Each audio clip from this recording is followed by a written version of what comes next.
So we have a question here.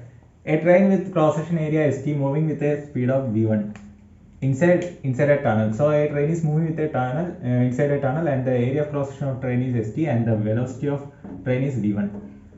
And the cross-section of the area of the tunnel is 4 times that of area of the train. The tunnel's cross-section is S0 and the area of the train is ST.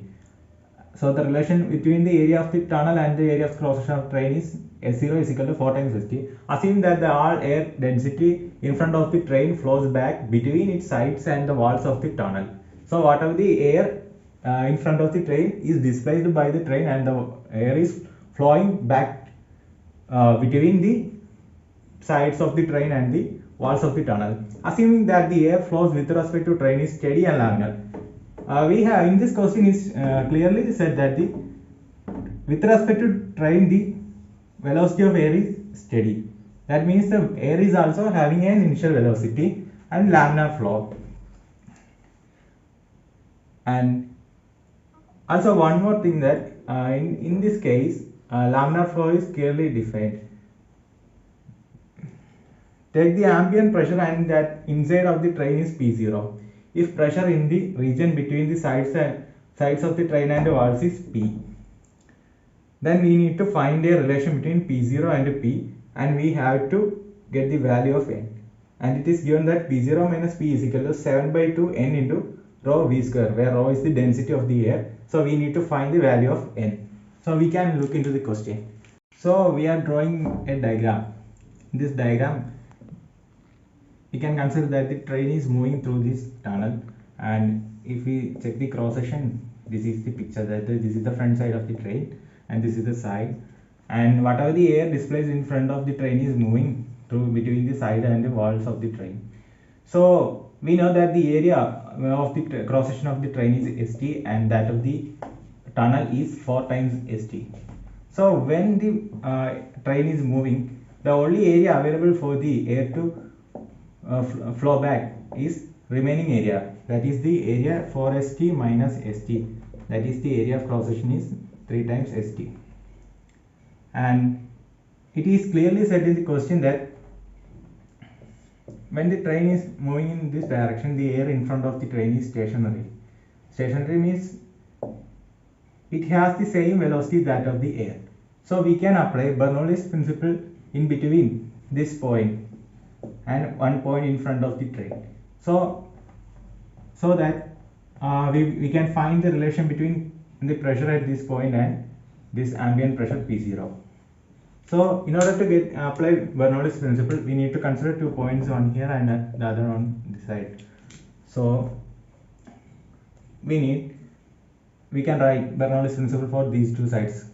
P by rho g for point 1 plus v square by 2g plus z1 is equal to P0 by rho g plus vt square by 2g plus z2. As we are considering 2 points on same level, we can say that z1 and z2 are equal. So we can neglect these two terms, and finally we will get this equation. So in order to find relation between P0 and P, one unknown term is there, which is V. To get V, we can think that whatever the air flowing through this direction, the flow is same all throughout. If the flow is not same, the quantity changes, the quantity of discharge of the air changes. There is a chance that the air is accumulating in the tunnel. So nothing is mentioned about that. So we can apply Bernoulli's principle. We can apply continuity equation. Applying continuity equation, rho a v equal to constant. So we are applying continuity equation.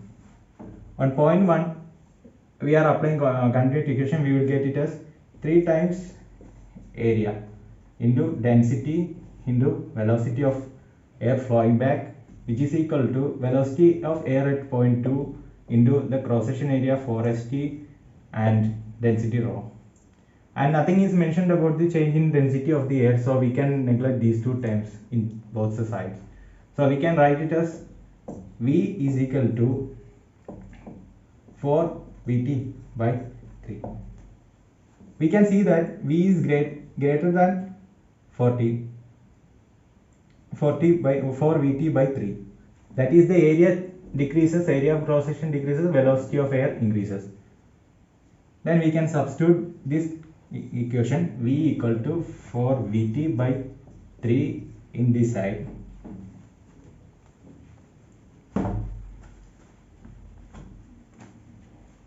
P by rho g plus 4 Vt by 3 into 2g is equal to P0 by rho g plus Vt square by 2g.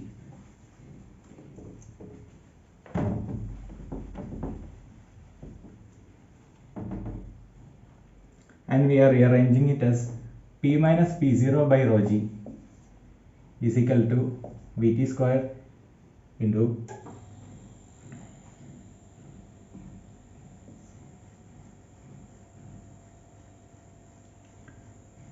1 minus Vt square by 2g into 1 minus 4 by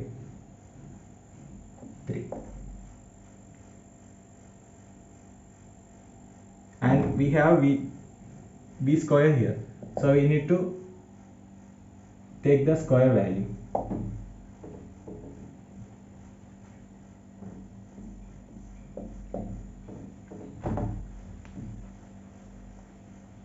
Now the answer will be P0 minus P by rho g is equal to Vt square by 2g into 16 by 9 minus 1, which is equal to Vt square by 2. P0 minus P is equal to Vt square by rho Vt square by 2 into 7 by 9. So the unknown value will be n equal to 9.